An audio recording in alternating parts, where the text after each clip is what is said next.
Pertanyaan ketiga, buatlah desain pembelajaran sains berbasis proyek yang dapat mengasah keterampilan berpikir kreatif. Pembelajaran berbasis proyek atau Project Based Learning atau PBL adalah metode pembelajaran yang menggunakan proyek atau kegiatan sebagai media. Peserta didik melakukan eksplorasi, penilaian, interpretasi, sintesis, dan informasi untuk menghasilkan berbagai bentuk hasil belajar. Langkah-langkah dalam pembuatan Project Based Learning. Yang pertama, membuka pelajaran dengan suatu pertanyaan menantang atau start with the big question or essential question. Pembelajaran dimulai dengan sebuah pertanyaan driving question yang dapat memberi penugasan pada peserta didik untuk melakukan suatu aktivitas. Yang kedua, merencanakan project atau design of plan of the project. Perencanaan dilakukan secara kolaboratif antara guru dan peserta didik.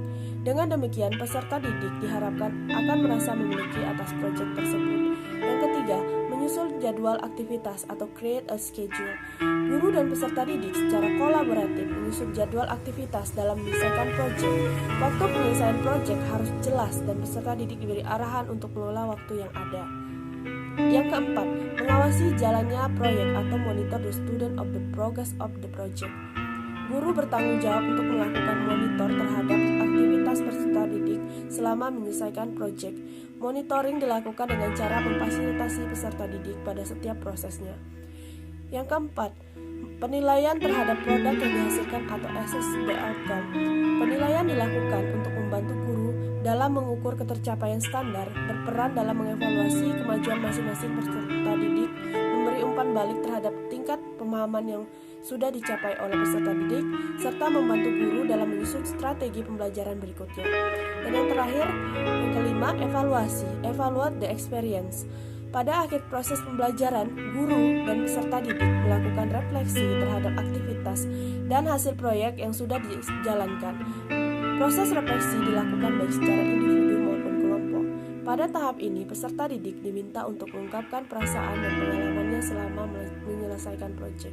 Berpikir kritis adalah mengaplikasikan rasional, kegiatan berpikir yang tinggi, yang meliputi kegiatan menganalisis, mensintesis, mengenal permasalahan, dan pemecahannya, menyimpulkan dan mengevaluasi. Berdasarkan definisi tersebut, dapat dikatakan bahwa berpikir kritis merupakan suatu rangkaian tahapan untuk mencapai suatu tujuan. Berpikir kritis merupakan bentuk berpikir yang perlu dikembangkan dalam rangka memecahkan masalah, merumuskan kesimpulan, mengumpulkan berbagai kemungkinan, dan membuat keputusan ketika menggunakan semua keterampilan tersebut secara efektif dalam konteks dan tipe yang tepat. Rencana pelaksanaan pembelajaran Project Based Learning. Satuan Pendidikan SMP Negeri 6 Muara Jambi. Mata pelajaran IPA, kelas atau semester kelas 8 semester genap. Pokok bahasan, bahan tambahan pangan. Alokasi waktu 4 jam pelajaran dikali 40 menit atau 2 kali pertemuan. Adapun kompetensi dasar pada RPP Project Based Learning adalah 1.4 mendeskripsikan sistem pencernaan pada manusia dan hubungannya pada kesehatan. 4.2 mengkomunikasikan informasi tentang kegunaan dan efek samping kimia. Adapun indikator pencapaian kompetensi 1.4.1 menjelaskan manfaat kegunaan bahan tambahan pangan. 1.4.2 mengidentifikasikan jenis bahan tambahan pangan. 1.4.3 mengidentifikasikan permasalahan penggunaan bahan tambahan kimia yang berbahaya. 1.4.4 menjelaskan dampak penggunaan bahan tambahan pangan pada kesehatan. 4.2.1 menerapkan penggunaan bahan tambahan pangan dalam kehidupan sehari-hari. 4.2.2 memberikan solusi mengatasi permasalahan penggunaan bahan tambahan pangan berbahaya. Adapun tujuan dari pembelajaran Project Based Learning 1.4.1 peserta didik dapat menjelaskan penggunaan bahan tambahan pangan dengan percaya diri. Kemudian 1.4.2 peserta didik dapat mengidentifikasikan bahan tambahan pangan yang berjenis pengawet dengan cermat. 1.4.3 peserta didik dapat mengidentifikasikan penyebab penggunaan tambahan pangan berbahaya dengan cermat. 4.4.5 Peserta didik dapat menjelaskan dampak penggunaan bahan tambahan pangan berbahaya pada kesehatan dengan percaya diri. 4.2.2 Peserta didik dapat menemukan solusi mengatasi permasalahan penggunaan bahan tambahan yang berbahaya dengan percaya diri. Langkah-langkah dalam pembelajaran proyek pesan learning. Yang pertama, orientasi masalah. Kegiatan guru. Yang pertama, memberikan motivasi atau persepsi kepada peserta didik dengan pertanyaan yang bersifat membangkitkan pengetahuan peserta didik berkaitan dengan bahan tambahan pangan. Yang kedua, memberikan soal pretest untuk mengukur kemampuan awal peserta didik. Yang ketiga, memberikan beberapa masalah mengenai penggunaan bahan tambahan pangan. Kegiatan peserta didik.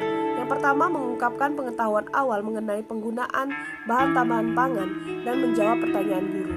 Yang kedua, mengerjakan soal pretest. Yang ketiga, menanggapi permasalahan tersebut dengan mengajukan pertanyaan dan tanggapan. Alokasi waktu 30 menit. Yang kedua, pengorganisasian peserta didik. Di sini kegiatan guru membagi peserta didik dalam kelompok dan membagikan LKPD kepada masing-masing peserta didik. Kegiatan peserta didik mengikuti penjelasan guru. Alokasi waktu 10 menit. Yang ketiga, pembimbingan dan investigasi peserta didik. Adapun kegiatan dari guru memberikan penjelasan terhadap tugas-tugas dan sumber belajar yang dapat digunakan dan meminta peserta didik untuk berdiskusi, mengerjakan LKPD secara berkelompok dan membantu jalannya diskusi. Adapun kegiatan dari peserta didik adalah peserta didik berkelompok dan berdiskusi secara kelompok untuk mengidentifikasi permasalahan penggunaan bahan tambahan pangan berbahaya. Yang kedua, kegiatan guru memantau jalannya diskusi. 4. Penyajian hasil diskusi dan presentasi. Kegiatan guru yang pertama meminta peserta didik untuk mempresentasikan hasil diskusi kelompok. Yang kedua, guru menjadi fasilitator jalannya diskusi. Yang ketiga, guru memberikan review untuk komentar umum dan pelaksanaan diskusi dan presentasi. Yang keempat, mengakhiri pembelajaran dengan meminta peserta didik mengumpulkan LKPD. Adapun kegiatan dari peserta didik yang pertama, mengkondisikan diri dengan kelompok dan menyiapkan kegiatan presentasi. Yang kedua, 4 kelompok yang terpilih berdasarkan undian harus mempresentasikan hasil diskusi kelompoknya dan peserta didik melakukan diskusi kelas dengan memberikan tanggapan dan pertanyaan. Yang kedua, memperhatikan penjelasan dari guru. Yang ketiga, mengumpulkan LKPD. Alokasi waktu 35 menit. Yang kelima, menganalisis dan evaluasi proses mengatasi masalah. Yang pertama, guru melaksanakan klarifikasi atas beberapa miskonsepsi selama kegiatan. Yang kedua, guru mengajak peserta didik untuk membuat kesimpulan. Yang ketiga, guru memberikan soal post-test. Adapun kegiatan peserta didik, yang pertama, peserta didik memperhatikan penjelasan guru. Yang kedua, peserta didik membuat kesimpulan dari kegiatan yang telah dilakukan. Yang ketiga, peserta didik mengerjakan soal post-test. Alokasi waktu 45 menit.